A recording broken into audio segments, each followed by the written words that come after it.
Imagine a training method that's linked to just a really surprising number of new believers, new churches popping up. Yep. That's the buzz around this thing called training for trainers, or T4T. Right. And what I find really compelling is how it takes these, big ideas about growth and sort of boils them down, makes them into simple actions anyone can apparently take. Absolutely. And the document we're looking at, the one outlining John Chen's T4T approach, it really hammers that practical angle. It feels less about,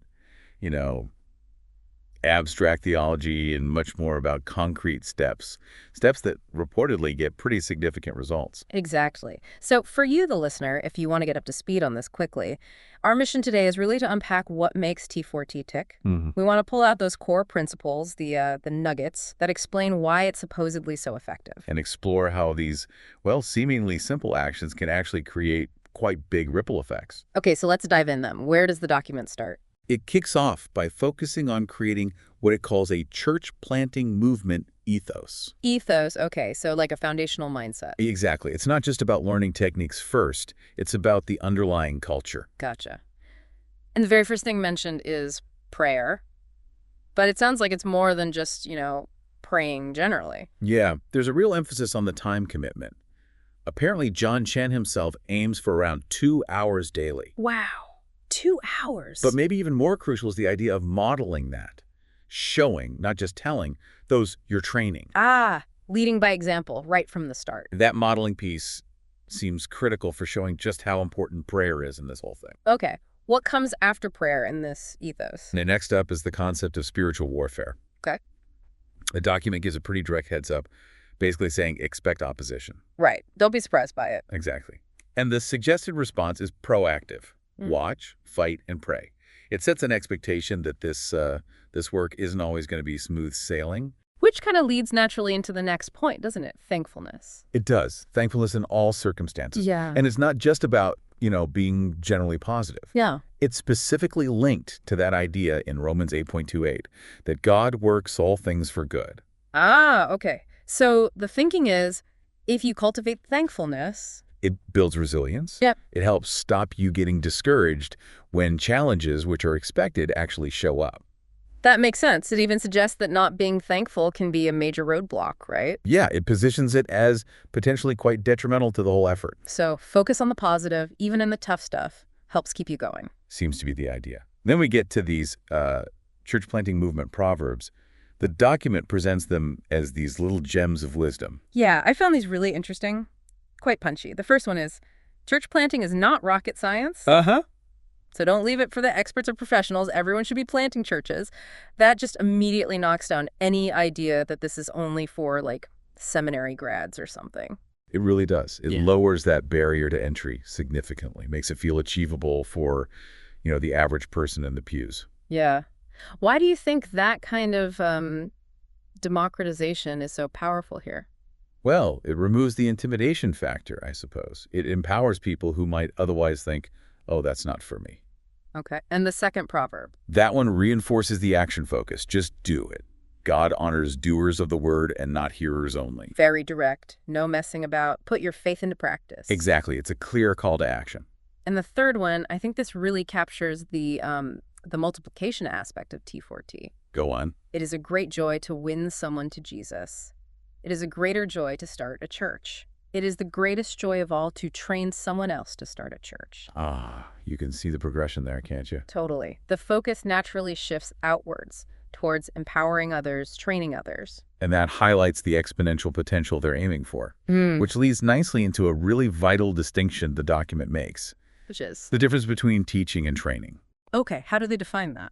Teaching, it says, is mainly about transferring information, getting knowledge from one head into another. Right. Training, though, is specifically about changing behavior. And T4T is laser focused on that behavioral change. That really clicks with the just do it proverb, doesn't it? Knowing about church planting isn't the same as actually doing it. Precisely. Yeah. And it loops back to the trainer needing to practice what they preach. Right. They can't just be armchair generals. They need to be doing it themselves. It reinforces that modeling principle again. Your actions have to back up your words. Okay. And then there's this idea about everyone's role. Yeah, a pretty foundational concept. Yeah. Everyone you meet needs one of two things, either evangelism if they're lost, or training if they're already a believer. So you're either reaching out or building up. Creating this continuous cycle of growth and equipping people. Exactly. And it's not passive learning. The document stresses that training implies action, meaning if the trainees aren't actually applying what they learned specifically, sharing their story in this context well, they'll have to talk about that in the accountability sessions. The accountability piece. We'll get to that. Right. And the document suggests that those who don't act might eventually just sort of drift away. It encourages putting the learning into practice. So it's kind of self-selecting for the doers. Seems that way. And one last point on the ethos. T4T isn't presented as, like, the only way.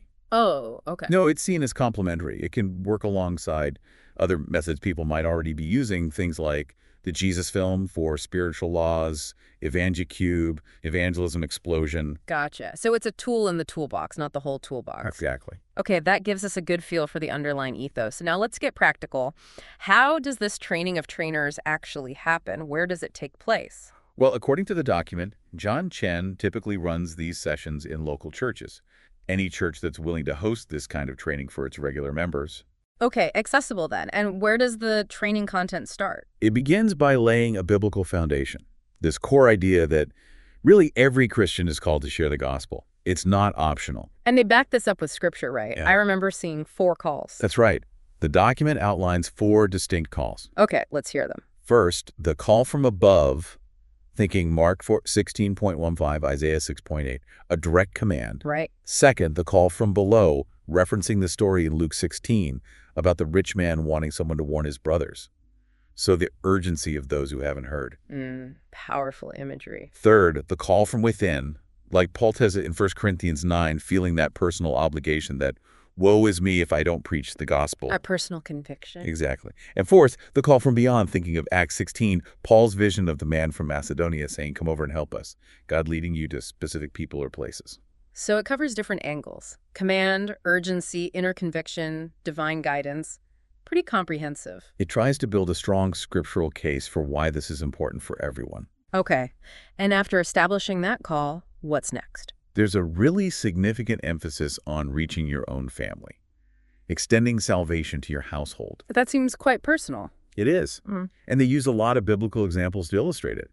Noah, Abraham, Rahab, the Gerasene demoniac, Cornelius, Lydia, the Philippian jailer. All cases where faith impacted the whole family or household? Precisely.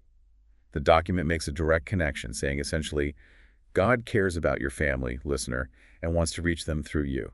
That's a strong motivator for many people, I'd imagine. Definitely relatable. Yeah. Then the training moves on to the kind of person you need to be an effective trainer, the character traits. Okay, what does it highlight there? Things like faithfulness, being willing to sacrifice, having a mindset like a spiritual warrior, being full of praise and thankfulness, we heard that earlier, and having this daily reliance on the protection found in Jesus. Interesting. Why do you think those specific traits are emphasized for a trainer? Not just a believer, but someone training others. Well, I suppose these qualities suggest a certain depth of commitment and resilience, right? Yeah. Leading others in something that might involve opposition requires you to be spiritually grounded yourself. A faithful, thankful trainer is probably going to inspire more trust and perseverance. That makes sense. You need to embody what you're encouraging. Okay, what else is covered in this initial training phase? It touches briefly on different models of church. Okay. Like what? It mentions traditional churches, cell churches, G12 churches, and then the church planting movement church model itself. Could you give us a super quick definition, especially of G12? I'm less familiar with that one. And how does the church planting movement model differ? Sure. So traditional churches often have that more hierarchical structure, central pastor, established programs. Cell churches focus on small groups meeting in homes. G12 is also often hierarchical. Typically, it involves a leader overseeing 12 disciples who then each aim to lead 12 more. Kind of a pyramid structure focused on discipleship multiplication. Got it. And the church planting movement model? As described here, it's specifically designed for rapid, continuous reproduction. Everything about its structure and methods is geared towards starting new, simple churches that will, in turn, quickly start more churches. The document really emphasizes its unique potential for, well, potentially unlimited growth. Okay, that clarifies the landscape a bit. So we've got the ethos, the initial setup. Now we get to what feels like the real ender of T4T. These 4 key questions for implementers. Exactly. This seems to be the core practical takeaway. Let's tackle the first one. What do I say? The answer is simple. Your story. Your personal testimony. Right. The training focuses heavily on equipping everyone to share their personal narrative. What your life was like before Jesus, how you met Jesus, and what's changed since. Why the emphasis on the personal story? Because it's yours. It has an inherent authenticity. It's not abstract doctrine. It's lived experience. And everyone has one. And it needs to be concise, yeah. Gary. The document specifies aiming for about 3-4 minutes. And using simple, everyday language.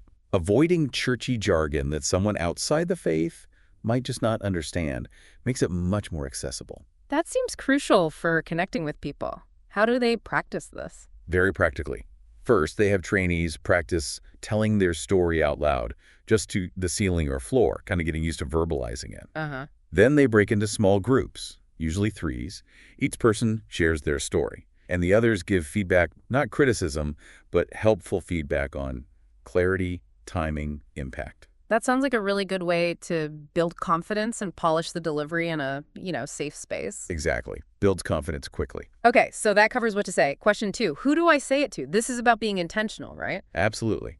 The document makes the point clearly. If you don't have specific people in mind, you probably won't end up telling anyone. Good intentions aren't enough. So what's the action step? It's very concrete. First, make a list. Physically, write down names of people in your family, your community, your network who don't yet know Jesus. Your oikos, sometimes called. Yeah, your relational world. Right. And then, this is key, ask God to specifically highlight maybe 5 people from that list to focus on praying for and reaching out to that week. Wow, that's specific. Yeah. The goal is that people leave the training session not just with a general idea, but with a prayerful focus and actively looking for opportunities to connect with those specific individuals. So it moves from abstract, we should share, to I'm looking for a chance to talk to Sarah or Dave this week. Precisely. Intentionality. Okay. Now, question 3 feels like it tackles the elephant in the room. What makes you think I'll actually do this? This brings in accountability. Yes, and they frame accountability not as, like, pressure, but as part of God's design. How so? They point to biblical examples, Jesus sending disciples out in pairs, the early church meeting in groups, believers encouraging one another. Accountability is presented as a supportive structure. And how does it work in the T4T training cycle? The expectation is set very clearly. When you come back for the next training session, you'll be asked to share about the conversations you had. Who did you talk to? How did it go? So it's built right into the rhythm of the training. Exactly. It creates this natural sense of responsibility, not just to God, but to the group. And as the document notes, it creates that dynamic we mentioned earlier. The self-selection. Yeah. Those who are actively sharing become examples. They share encouraging stories, maybe motivate others. Those who consistently haven't acted on it, well, they might feel less engaged and could naturally drift away. It fosters a culture of action through mutual encouragement and reporting back. That seems to be the mechanism. Okay, which leads us to the 4th and maybe the most exciting question. What do I do if they say yes? What happens when someone responds positively? First step, rejoice, celebrate that moment. Of course. And then the process is again quite straightforward. You begin guiding that new believer through a simple 6-lesson follow-up series. Okay, 6 lessons. Are they complicated? Do you need to be a Bible scholar? Not at all. The document really stresses there's nothing magical about these specific lessons. They're simple, primarily focused on foundational biblical truths, using Scripture itself as the main content. Very reproducible. You can go through them at any pace. Yeah, totally flexible. Daily, weekly, couple times a week, whatever works for the new believer and the trainer. But the crucial point is, after lesson 6, that new believer is considered equipped and ready to join the movement themselves. They're ready to start sharing their story and potentially training others. Wow, okay. So the cycle continues very quickly. That's the idea. They then get connected into what the document calls an ongoing POCH church. POECH. Yeah, it's an acronym, likely detailed elsewhere in the source. But the core idea is it provides a simple church structure for continued growth, fellowship support, and importantly, further multiplication. So it's not just about conversion, it's about immediate integration into a reproducing community. Exactly. It's about disciples who make disciples and churches that plant churches. Okay, can we briefly touch on what each of those 6 lessons covers, just the gist? Sure. Lesson 1 is assurance of salvation. Makes sense. Start with security. Right. Helping the new believer be confident in their relationship with God.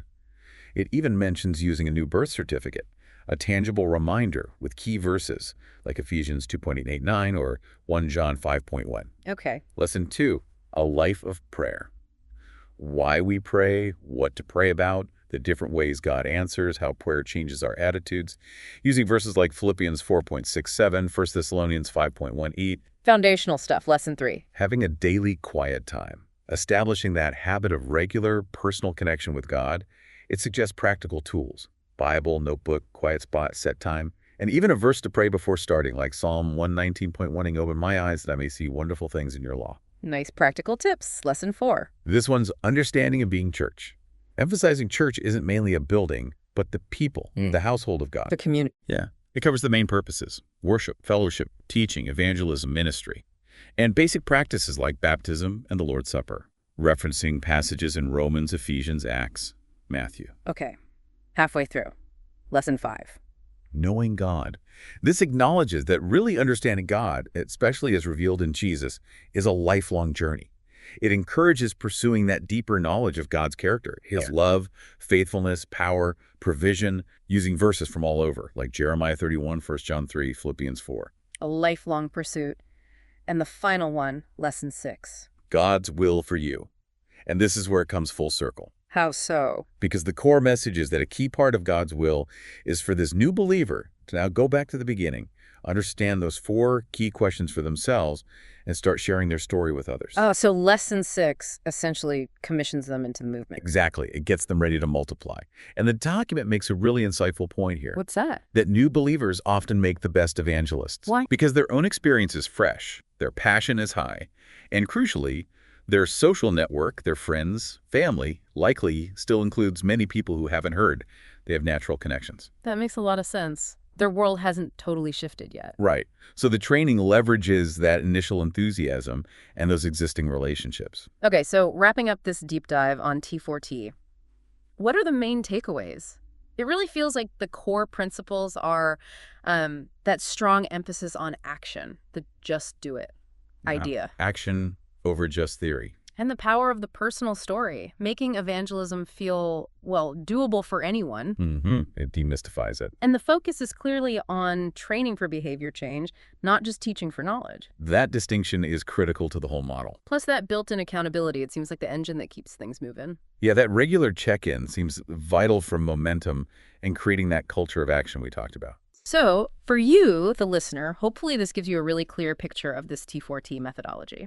It's reportedly achieved some pretty amazing results through these, well, surprisingly simple, reproducible steps. Right. Those proverbs are quite memorable, aren't they?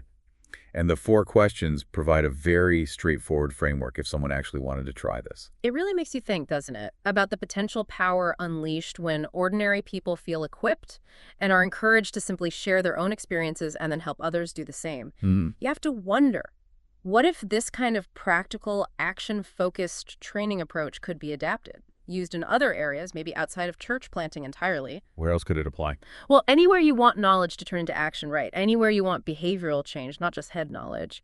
Could we see similar kinds of unexpected growth or impact if we applied some of these T4T principles elsewhere? That's a fascinating thought.